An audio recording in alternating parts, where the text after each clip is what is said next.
Hello everyone, it is I, Big King Badger here, back with another look at some of my favourite games on a format. Now, we're looking at the Nintendo Wii. I'm going to kick off with my absolutely favourite Smash Brothers game. It is Brawl. Now, the reason why I absolutely love Brawl, especially over other Smash Brothers games, is because I feel this game packs so much into one disc.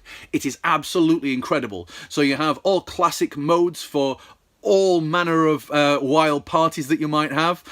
So you've got your normal fighting in there, which is based around how much damage you can hit to an enemy and then knocking them off the screen. That's pretty much how Smash Brothers works over other classic fighting games such as Street Fighter or Tekken, where you have a traditional health bar. So the more damage that you incur, the higher a percentage you get. So you can go from, up to 100, 200%. Now, the higher and more damage that you receive, the further off the screen that you're hit and the further you're launched, to the extent where if you do so much damage, it is a stone cold KO. The reason why I've picked this one, as I say, is because of all the other different elements that you have to it. So you even have a story mode in there.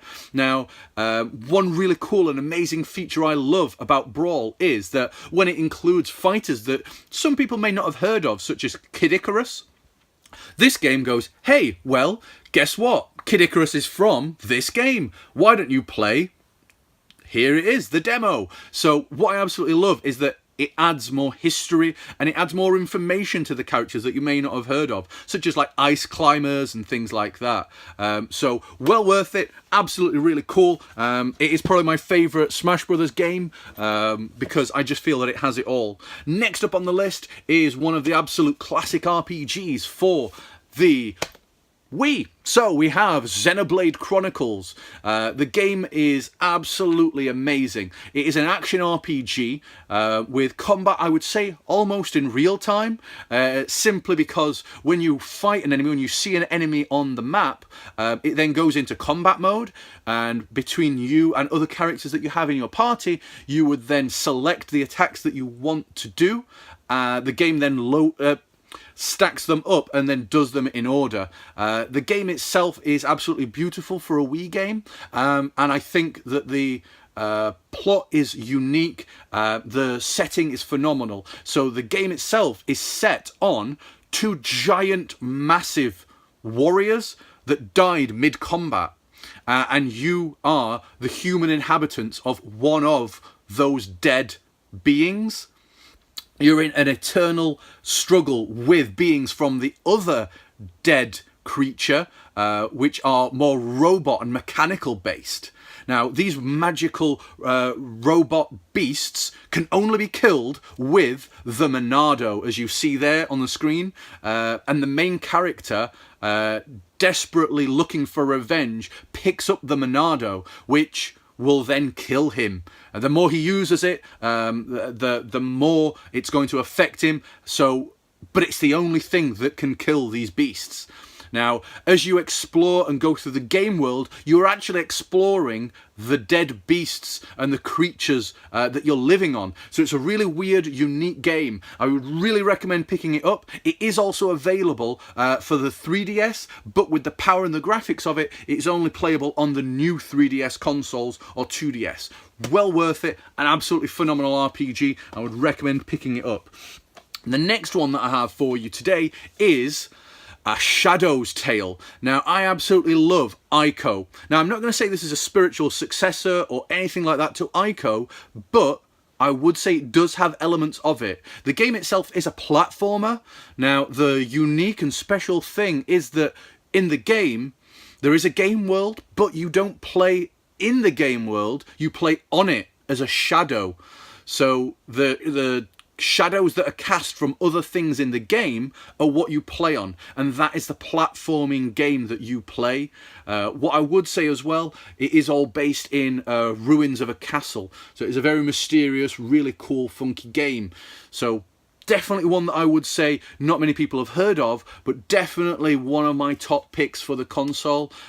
It's really tricky as there are a lot of really strange and unique games that are out there for the Nintendo Wii. It's hard to pick one which I really think is so special, but I definitely recommend that. If you like Ico or unique and special platforming games, it is definitely well worth it.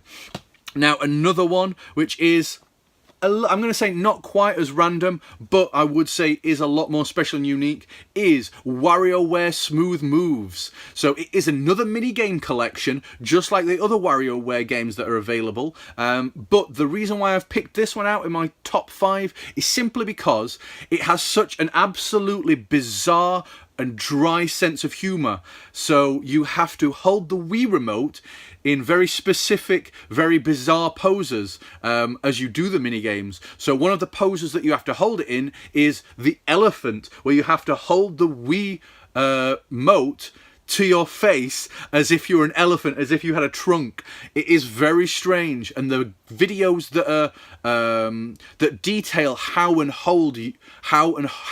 you hold the Wii remote is so dry and so strange that it's worth it just for that. It is absolutely hilarious, and it is a brilliant party game for all ages, but there is a little bit of innuendo in there, so I'm not going to say that kids shouldn't play it, but it is definitely well worth it, and absolutely strange. So one of the games, as an example, you have to hold the Wii remote, as I say, like a trunk, but then you have to hose and cool down a fire and put a fire out with water that's spewing out. So well worth it, pretty funky, pretty random, and well worth it. I would definitely say pick it up. Now, last on my list is another motion control gem, which is well, I'm not even going to pronounce it, if I'm honest. If you can see it there, guys, Kororonipia. It is a weird game. Essentially, you have to balance a ball, and you take control of the actual level, and you use the Wii remote to tilt and change the level and get the ball to the location. A really nice, pretty funky arcade type game.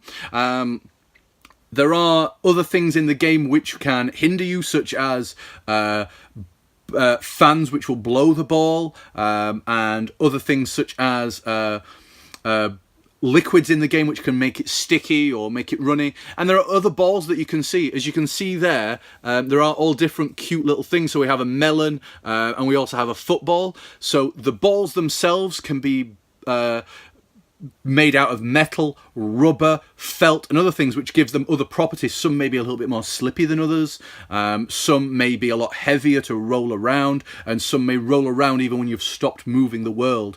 So it sounds like a very unique, strange game, and it sounds very childish, but it is, and it is one that I would absolutely recommend that you pick up on the game, even if I can't actually pronounce the game. My bad for that, but hey, I absolutely love the game, and my passion for the game is more about the game than it is about my pronunciation of it. So well worth it. But please let me know, what is your top 5 Wii games? Is there any games that you think are pretty random, unique and special, which should be mentioned and deserve a place higher up in the Wii's amazing catalogue of games? I have to agree, some of the games are absolutely terrible, and there is a lot of shovelware out there for them, but definitely there are some games which are pretty funky and really amazing. So any games I've missed out on, let me know. If there's anything you want to see more of, or if you'd like me to speak more about any of the specific games that I've picked out for you today, please let me know. It'd be a pleasure to hear from you guys. I'd love to start a debate going and chat to you guys in the comments. So thank you very much for your time,